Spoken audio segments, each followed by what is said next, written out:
What up, Z-Pack? It's your boy, Dr. Zubin Demania, a.k.a. ZDogMD. And I'm here with a very special guest today. We're talking about allergies and allergy myths with Dr. Dave Stukus. Rhymes with mucus. That's how he told me to pronounce it. It's true. Dave Stukus, who is an allergist. We got sound? Got sound. We got sound. All right, because we're using a funky mic.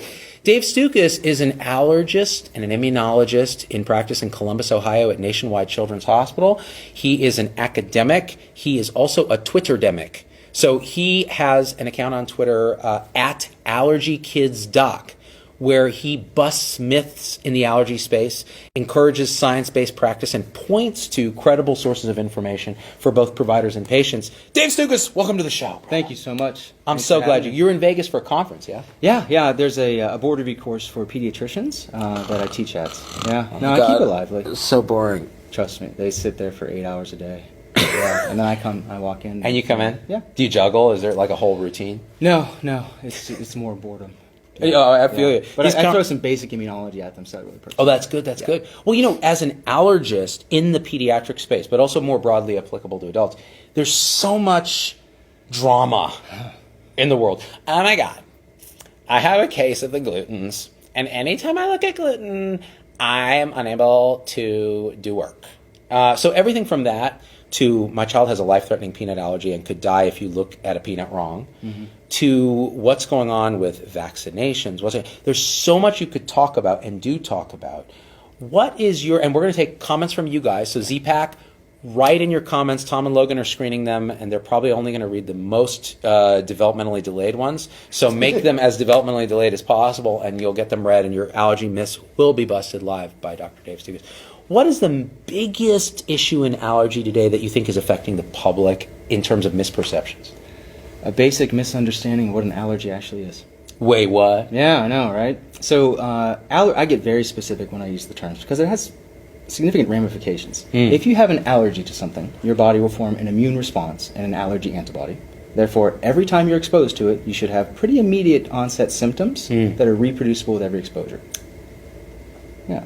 It doesn't come and go over time, and it's very different than intolerances or sensitivities. So just explain that to me. Intolerances, so many people are like, when you look at their medication allergy lists, they're like, I'm allergic to oxygen and steroids and water. Yeah, so that's a big deal, and it's natural for people to make a connection. We all do it. We say, oh, I feel this way. What happened to me that made me feel that way? And if you're eating things on a regular basis, you may tie them back and say, oh, I'm eating gluten on a regular basis. Maybe that's why I have brain fog, or I'm not sleeping well at night. And it's just a natural connection. But it's really important to make that distinction, because if you're truly allergic, you need to avoid it.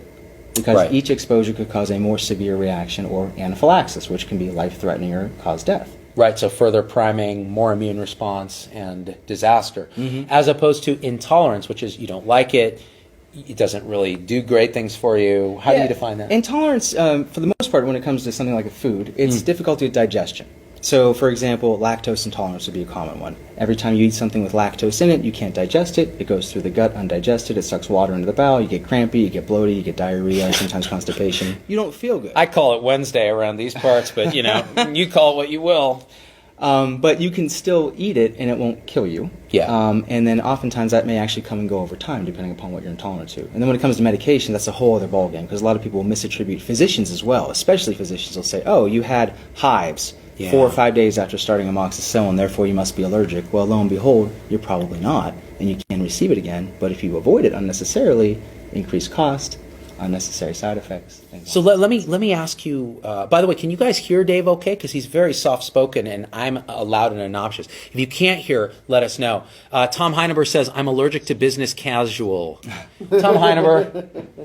It's true. See, Slacks make me go into this whole thing, and it's no good. You have Slackaphylaxis? My body puts antibodies or does whatever, Dave was saying.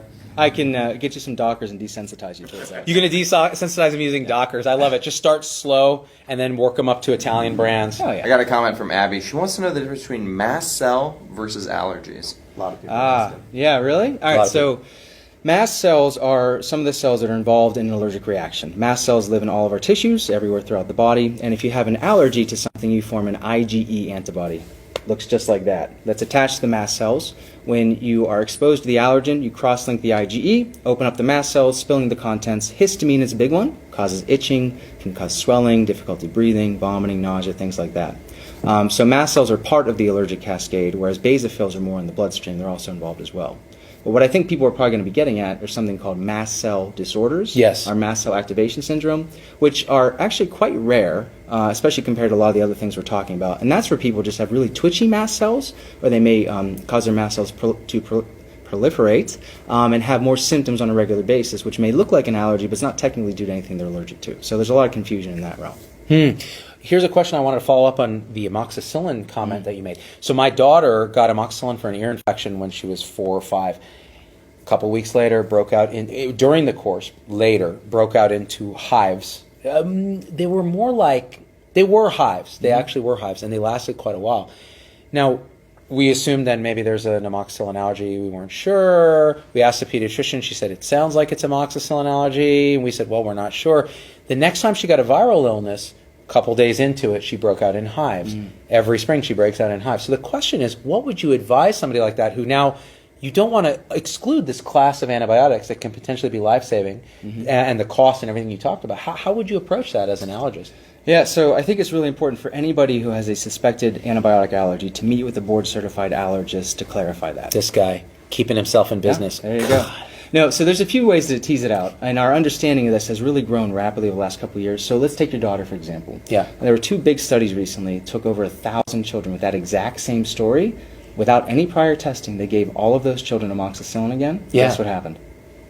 I don't know. 95% of them did fine. So just statistically, it's unlikely it was amoxicillin. Yes. And they did it in obviously controlled circumstances and all. Yeah, absolutely. Absolutely. Actually, speaking of that, so a lot of moms out there are like, you're not giving my child amoxicillin or peanuts, and you had a great example in one of the talks you gave. How do you, as an allergist, handle those oral challenges? Yeah, so I'm a skeptic by nature, which is, I think, suited me pretty well as an allergist. So you need to come to me with a pretty exact story. And you need to say, hey, Dave, guess what? Every time I'm exposed to this, so you need to have an idea of what it is. I have these symptoms. Are those symptoms consistent with an allergy or not? What's the timing of onset? Should be within minutes or a few hours, not a day later or 2 days later. What treatment was necessary to make it go away?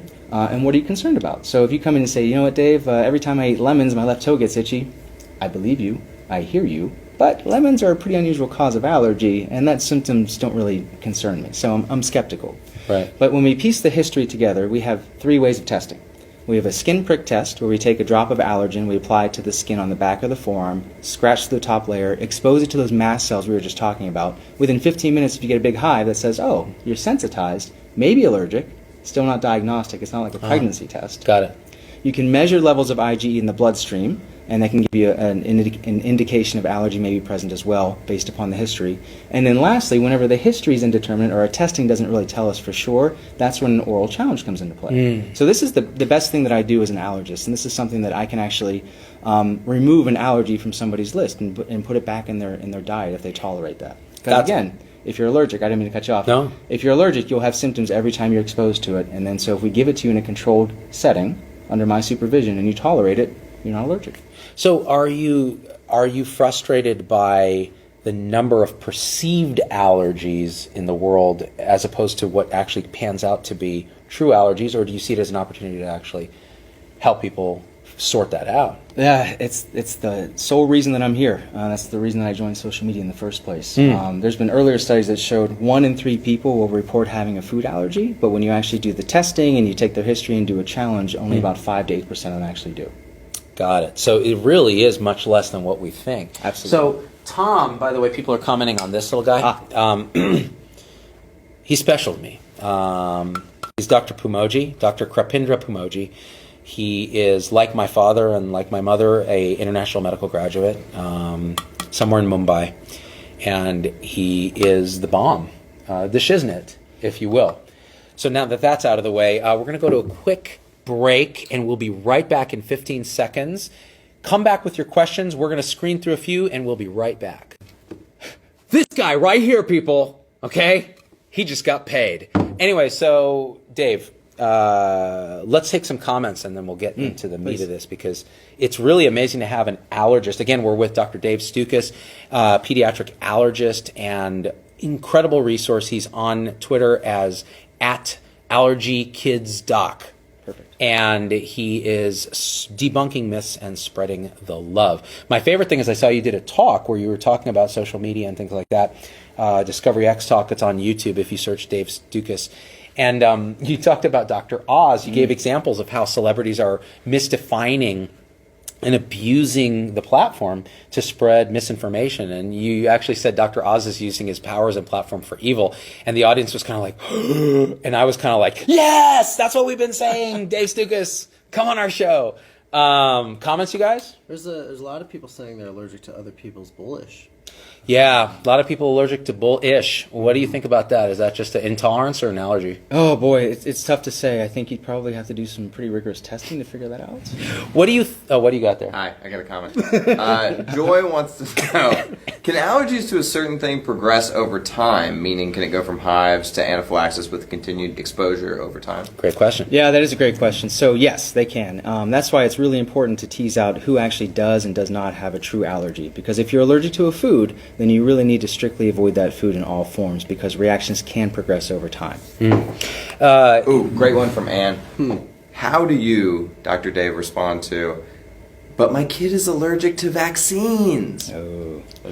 Yeah. Bring the vaccine thunder, Dr. Dave. Yeah. He's like, they cause autism. I'm like, what? Mind blown, really?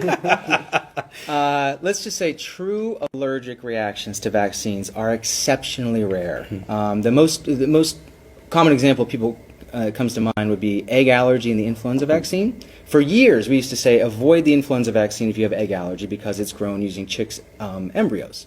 Well, lo and behold, in 2000... And aborted fetal tissue. Yes, of and course. mercury. Okay. And dung kidneys. And and formaldehyde. Yes. Anyway, so now you say, how is it? Yeah, so 2009, H1N1 flu pandemic hit, and we said, oh my gosh, how are we going to actually vaccinate all these kids?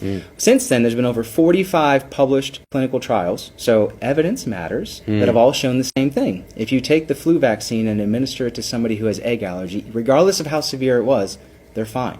So it turns out there's probably not much egg protein in the vaccine in the first place, or not enough to cause any problems when you inject it in the body.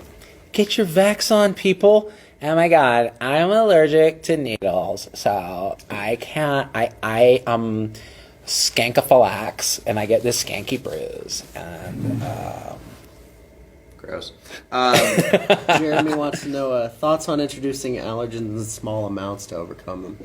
desensitization. Right. So if you're truly allergic, please do not do this at home. Do not do this without medical supervision. Listen carefully. There are a lot of research trials going on right now looking at oral immunotherapy for people with food allergies. There are some private allergists that are actually offering this in their practice. We're going to have a product coming in the next year or so, both desensitized by mouth and also a patch you can put on the skin.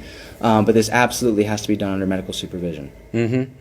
I've been wanting to do, because since poo transplants are a thing now, I thought, why can't you do them transdermal and get a poo patch and just put it on? Yeah, well, it's more than just a patch. It's kind of like the head to toe thing. Oh, so full body stool. It's like treating scabies.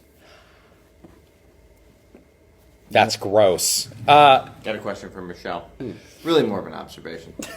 Every time I get a child with a rash, most of them with a fever, I say it's viral. But parents want an answer. Most of them are viral symptoms, but the parents get frustrated. Do you see a lot of this? Like they want to connect it to an allergy so that they can have some power in removing it? Yeah, absolutely. So that's part of my role as a specialist, is I can take a detailed history and perform testing when it's indicated and really provide that answer that a lot of families need. But I would say to anybody who cares, on the front line, especially our primary care colleagues, is have a good understanding of what this stuff actually means, be confident in making your diagnosis, and kind of have your spiels ready to go. Yeah. And discuss that with confidence. Do you ever help sort of primary docs understand? You're doing a talk right now at the PEDS thing. Yeah. Just how do you talk about allergies with their patients? That's a large part of what I do. Is I try to take clinical guidelines and translate them down in a way that it's manageable for primary care providers to do on the front lines, because they're busy. They're seeing 40 patients a day, plus they're responsible for treating 2,000 different disorders. I treat like 11. Respect. So that's my job. Let me ask you. So Matt Furtado was asking about cats and pets. Don't do it, Matt. Don't do it. Cats are lame, dude. He wants to know if he can get over his exposure to cats by being exposed to cats. No! Tell him, Z. I have a cat, and that cat is beautiful. Lame. And makes me itch. Lame. And I have a little bit of a mild allergy to cats. But yet, because I'm a dog, I try to broaden my sort of thing. What's the deal with pet allergies? Yeah, well, your cat dander's all over me now, so thanks. You're for welcome. that. Yeah. What can I say, Dave Stukus? You're welcome for the itching and hives that you show. Let me say this very clearly. There is no such thing as a hypoallergenic cat or dog. What? Thank you. Wait. So my little Pomeranian is my emotional support animal and comes with me to all the meetings. Makes people itch?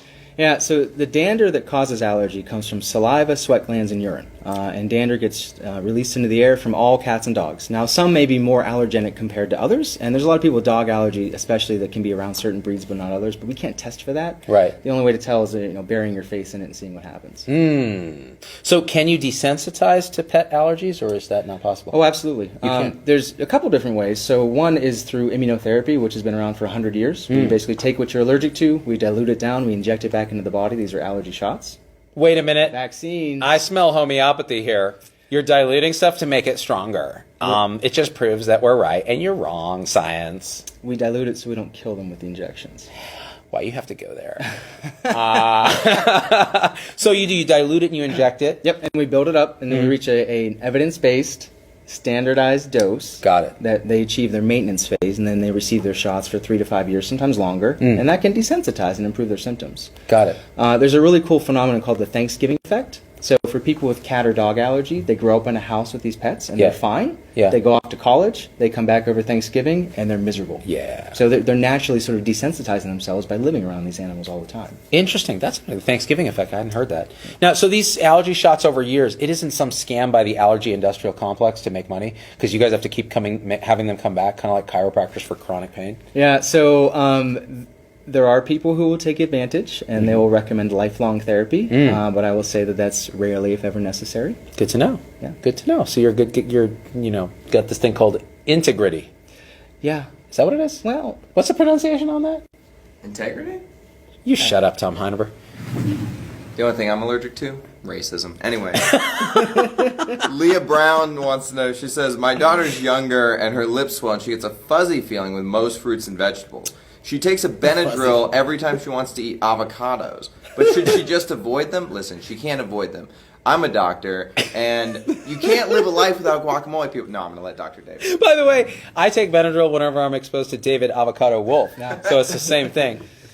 yeah, oral allergy syndrome, also known as pollen fruit syndrome. It's a thing. Absolutely. Okay. This exists when people have allergies to outdoor seasonal pollens. So you're allergic to things, that trees release into the air, and then if you eat fresh fruits or vegetables that look like that, so things that grow on trees, in the fresh form, they can cause almost always isolated itching and tingling inside the mouth and throat. Oh, interesting. It rarely will progress to anaphylaxis. The cool thing about oral allergy syndrome is the proteins that cause these symptoms are pretty labile, so they can be destroyed very easily. You can microwave it, you can peel it, you can cook it, you can can it. So the perfect example is people with birch tree pollen allergy. If they eat a fresh apple, their mouths drive them crazy, but they can eat apple pie just fine. Got it. So basically the answer is cook bacon all over your fruit and stop being a vegan wuss. Sure.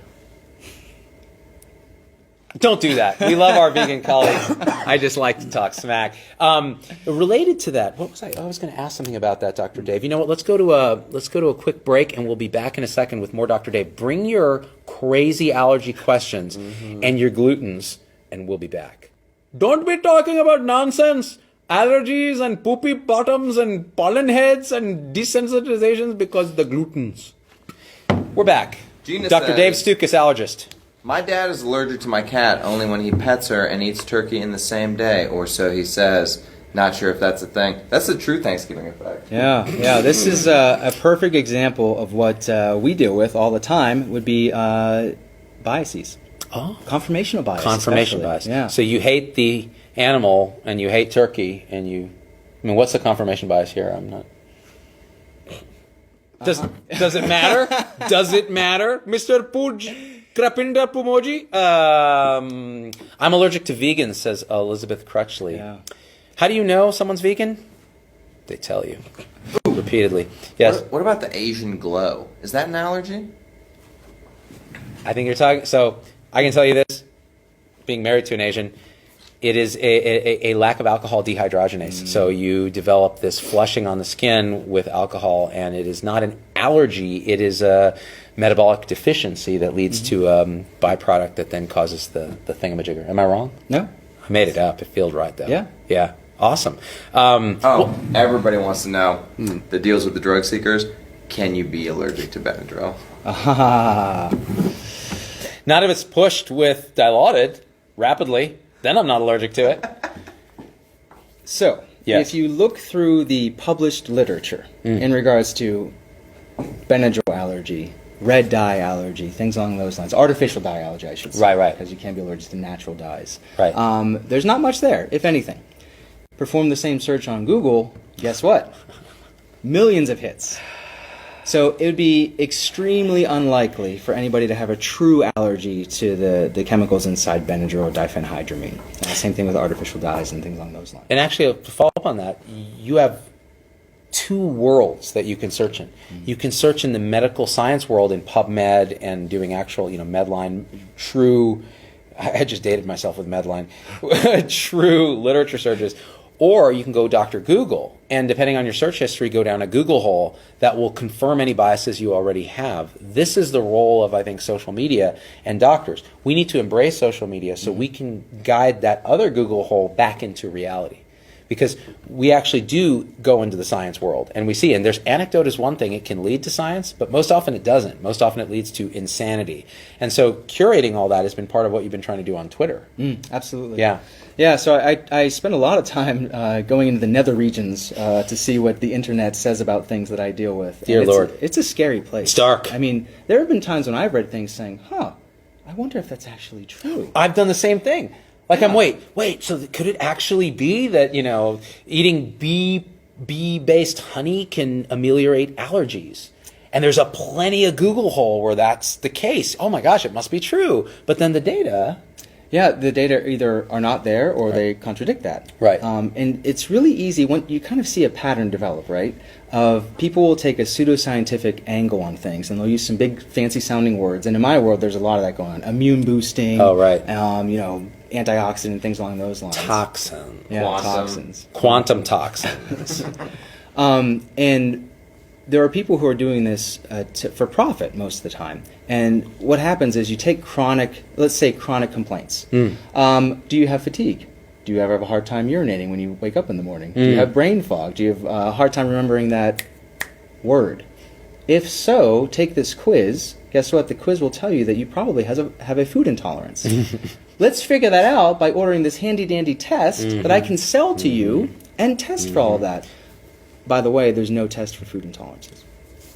And this is a great example. So quacks like Mercola, who have whole websites, Natural News, and all this stuff that are anti-vaccine, et cetera, always look at what they're doing. They're selling you supplements. They're selling you tanning beds. They're selling you products. They're selling you lies, people. Who are you going to listen to, okay? Dr. Dave, who's handsome and well-trained, or Dr. Mercola, who's handsome and poorly trained, and also not handsome because he's dirty inside. Comments? Raina wants to know, why is it not okay to give babies hella honey? Why is it not okay to give babies hella honey? I know the answer to this, actually. Yeah. But I'm going to test Dr. Dave because he doesn't know. He doesn't know. He's an allergist. What do they know? Until about 12 months of age. Not a day before, but a day after, it's fine. Arbitrary. Yeah, Right. They're at risk for having botulism. Botulism. Yeah. So So that's a problem. It's low levels of toxin that wouldn't affect an adult, but children are more susceptible. If you give a baby like peanuts and stuff when they're young, is there any evidence that shows they won't be allergic to that later in life? Yes. Yeah. What's the deal with peanut allergy in kids? All right. So even when I trained 10 years ago, it was no milk until 1, no eggs until 2, no nuts or seafood until 3, and if you're pregnant or breastfeeding, don't eat anything at all because you could cause an allergy in your child. Right. By the way, these two still have no nuts. If you know what I'm saying. Like a shellfish, Z.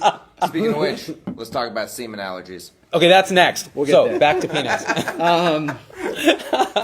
But lo and behold, that actually wasn't based on evidence. It was expert opinion. And these guidelines were put out, so that's what people adopted, and that's what parents were told, and that's what parents did. So it was Bogsat, bunch of old guys sitting around a table. Pretty much. Yeah. It made sense. Yeah. If you avoid it, we can prevent them from becoming allergic. Sure. Well, now we have very good evidence, especially for peanut, and it's accumulating for egg, that if we give it early, prior to 12 months of age, especially for infants who've already raised their hand and said, yes, I'm at risk for having allergy. They have bad eczema, other food allergies, family history of having allergies, things like that. If you introduce it in the diet early, before 12 months of age, and keep it in the diet on a regular basis, then that has been shown to significantly decrease the development of peanut allergy. What Wow. about shellfish? Shellfish? There's no data to support that yet. Second but 1-year-old hella shellfish. yeah, but I will tell you that we're now where we used to say avoid, avoid, avoid. Now we're saying, well, it looks pretty good that we should probably feed these things earlier rather than later, and then keep them in the diet. Got it. By the way, for those who don't know where Logan is, there's Tom.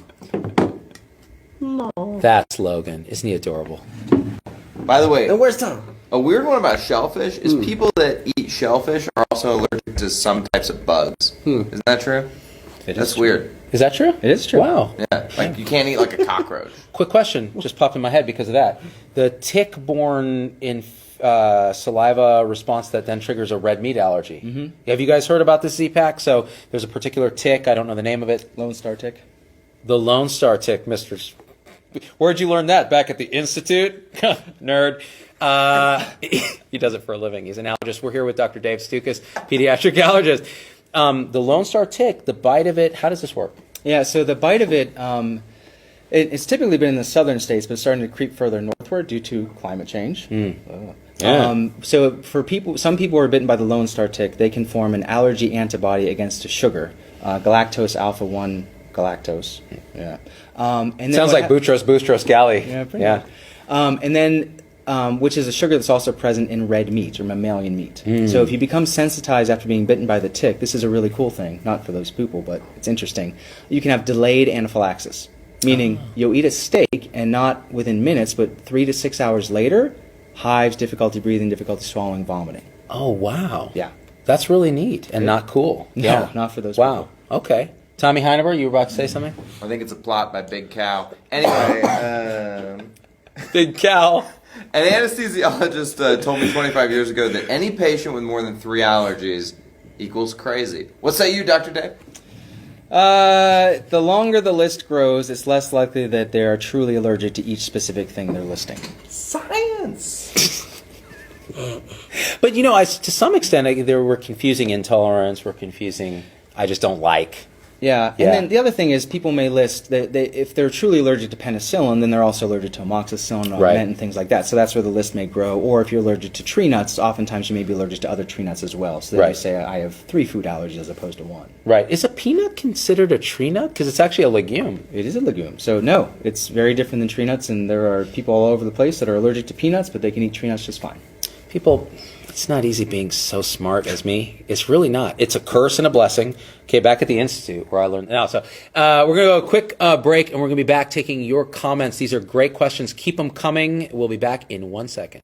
Dr. Dave, as a hospitalist, I'm not that bright. I have a question. How do you desensitize somebody to an antibiotic that they must have to survive in the hospital? And this has come up, actually. So they're allergic to a penicillin class. It's the only drug that they're still sensitive to for whatever horrible bacteria that's happening. And we need to call an allergist or someone to go, what? How do we what? How do you approach that?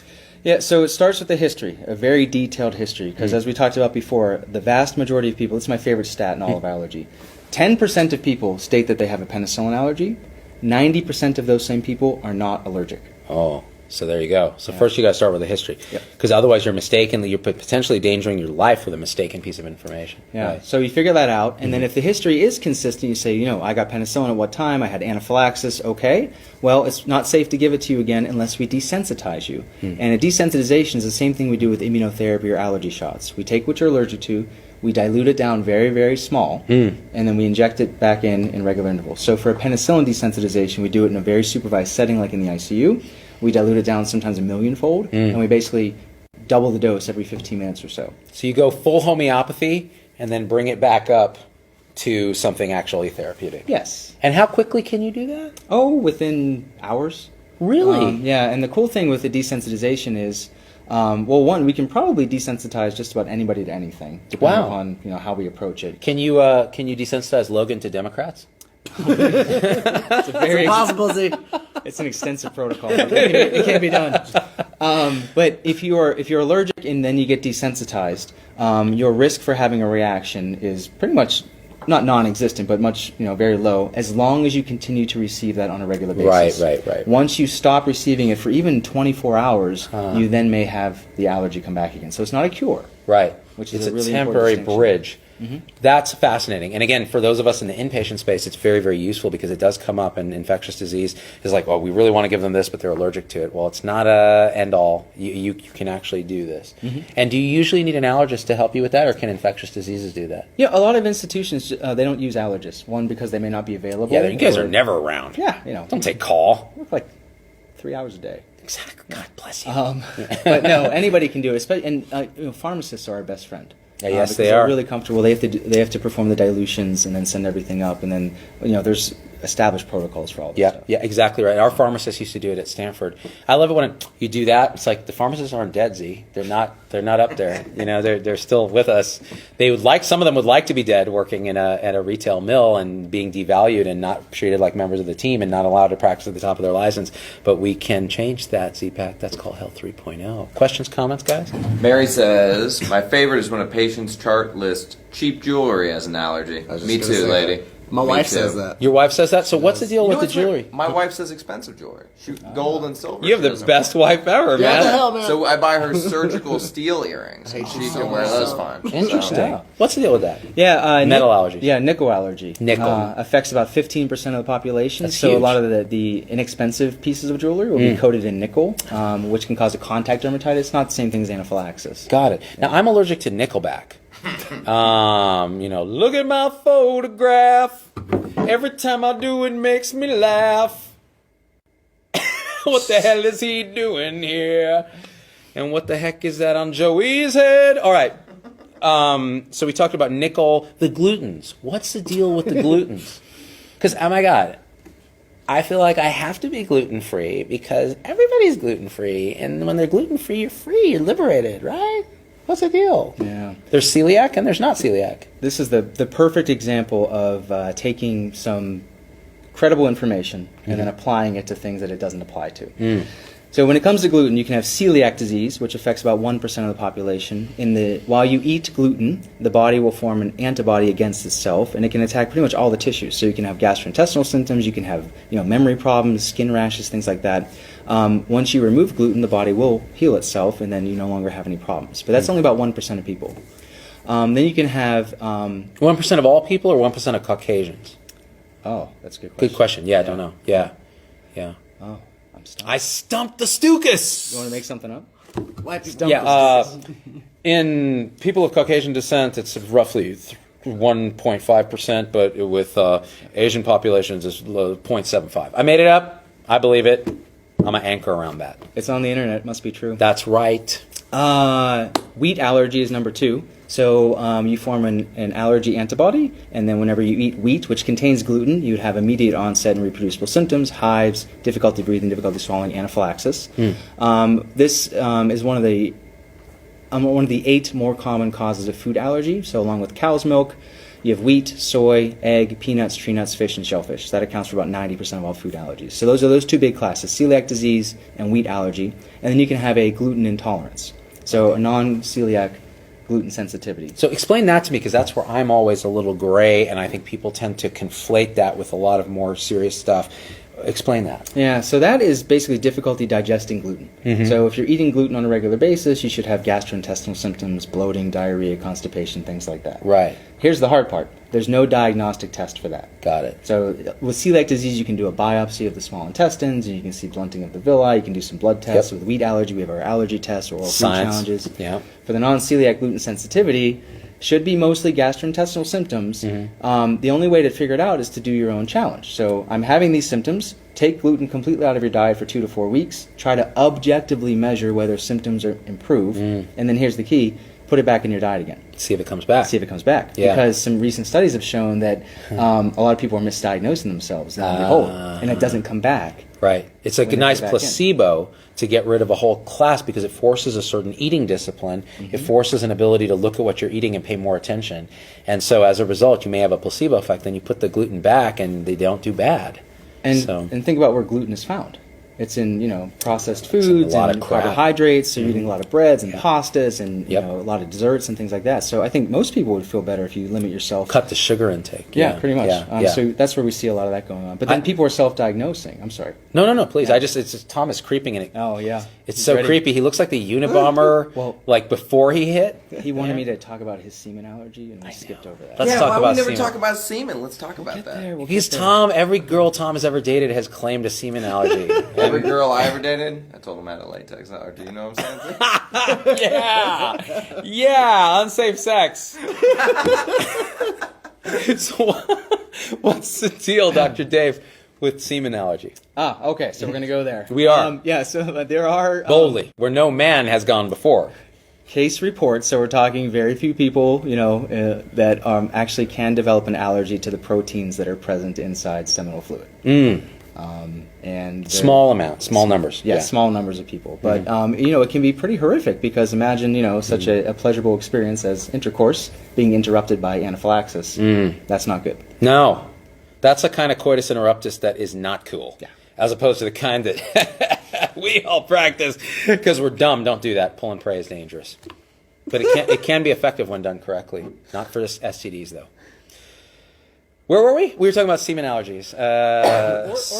Or gluten. Or gluten. So for semen allergy, how do you desensitize to semen? So you can you can apply small amounts to mucosal surfaces. Okay. Apply directly to the forehead. Right, just like that stuff for headache. Wherever they normally go. Whatever the mucosa, right. And you can do that repeatedly until, again, you can desensitize anybody to anything. Awesome. Yeah. Awesome. I just realized that forehead joke I made was really about the headache medicine, but it could be interpreted otherwise. That was terrible.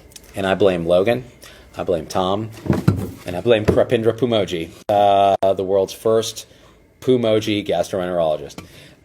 So we talked about semen, we talked about the glutens. What other questions do we have? Tammy Schrader, just get a laugh emoji there with little tears coming out. Hopefully those aren't semen tears because those are gross. Cold urticaria, Kristen. It's a great question. I had a friend who had this. Let's start with chronic urticaria. Yes. So the 6 weeks is your cutoff. There's a lot of people who get hives, and sometimes hives are just hives. They don't always indicate you're having an allergic reaction. So if hives have been going on and off or just persistently for 6 weeks or longer, that is now chronic urticaria.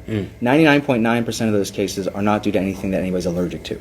Sometimes the body forms an antibody against those mast cells and causes it, but most of the time we just never figure it out. Right. But there is a subset that can have what are called physical urticarias. So there's very specific triggers that can cause their hives. Cold is one of the more common ones. Right. So exposure to cold temperatures can cause hives to break out wherever the skin is exposed. Once you rewarm, they go away. If that's the case, we want to be really careful for anybody who has that because we don't want them to jump into a fresh body of water Anaphylaxis. and have anaphylaxis. Yeah. So how do you treat that? You just avoid the trigger? Well, you can avoid the trigger, or we use long-lasting, non-sedating antihistamines. Got it. Such as... Cetirizine or fexofenadine, things like that. So I like how you use generic names. Yeah. See, he's not a pharma not a pharma But if I may, it just reminded me of something really important. Yeah. So these first-generation antihistamines, trade name would be Benadryl or diphenhydramine, we don't need to use those. Because the second-generation antihistamines are not as sedating, they last a lot longer, they have the onset of action that is actually the same, and they're widely available. Are they as effective? Because so many people believe Benadryl is more effective because it knocks you out and makes you gloopy. Yeah, so Benadryl often seems to be more effective because of the side effects that it poses.